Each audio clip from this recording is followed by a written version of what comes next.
क्या मांगे थी सर?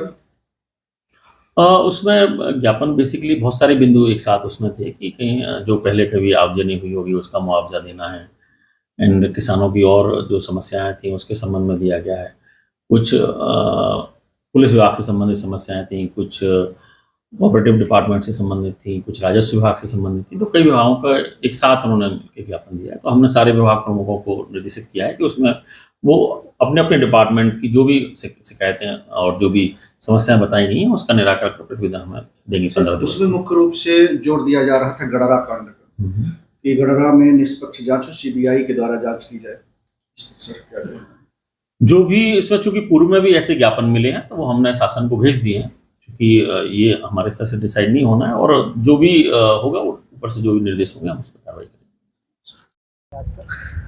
देखिए, आपको मालूम है कि जब से मऊगंज जिला बना तब से उसके पहले से भी लगभग 6 सालों से मऊगंज में पूरी तरह से अराजकता, कानून व्यवस्था पूरी तरह से चौपट हो चुकी है।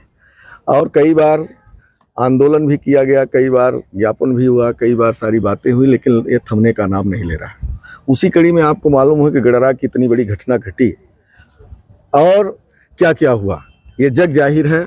ये घटना पूरे विश्व में प्रसिद्ध हुई, पूरे भारत में प्रसिद्ध हुई, ये आप जानते हैं।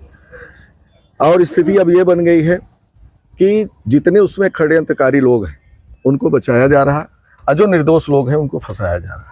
तो सबसे प्रथम बात तो इसमें ये मांग थी कि निर्दोषों को किसी भी रूप से प्रताड़ित नहीं दिया जाए, और जो दोषी लोग हैं और षड्यंत्रकारी हैं और उसमें किसी तरह से वो लोग छूटे नहीं, वो बात जायज़ है।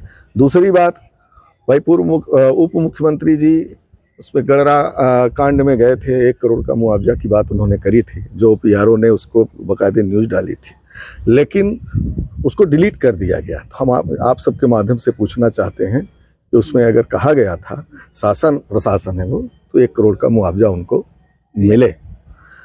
और हमारे घाट के नीचे सरदबन गांव पड़ता है, ये उनका परिवार खड़ा हुआ है नागराज से।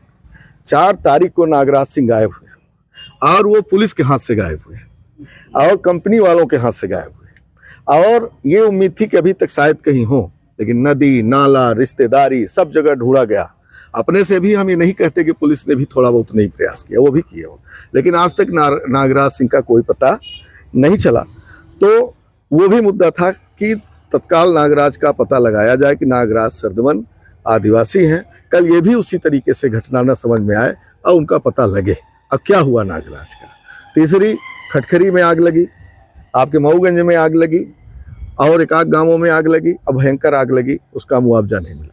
बिजली के बिल आप इस समय देखिए कि हर जगह बिल काटे जा रहे हैं और कनेक्शन काटे जा रहे हैं, और जहां बिल 100 रुपये आना चाहिए वहां 10-10 हज़ार, 20-20 हज़ार, 50-50 हज़ार रुपये, 1-1 लाख रुपए तक बिल आ रहे हैं। ये मुद्दा, पेयजल की समस्या भी आने वाली है।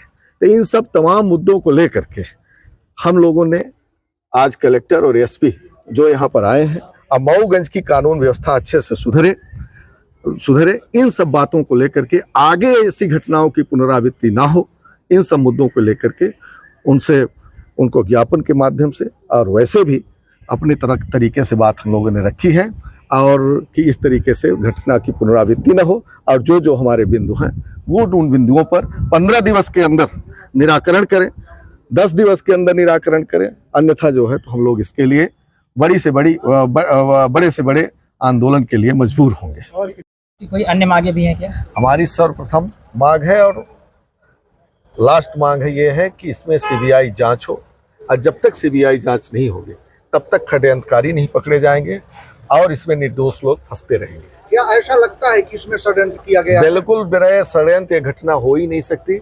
नहीं तो ये घटना एक तो पुलिस प्रशासन की नाकामी, जो मौके पर गए उनकी, और जो वैसे भी जो वरिष्ठ अधिकारी रहे, और दूसरी चीज ये है कुछ षड्यंत्रकारी लोग। अतः मेरी आप सबके माध्यम से, और आज जो मैं स्पेशली तौर पर आया था, इसमें सीबीआई जांच बचेंगे, इसमें दोषी लोग फंसेंगे।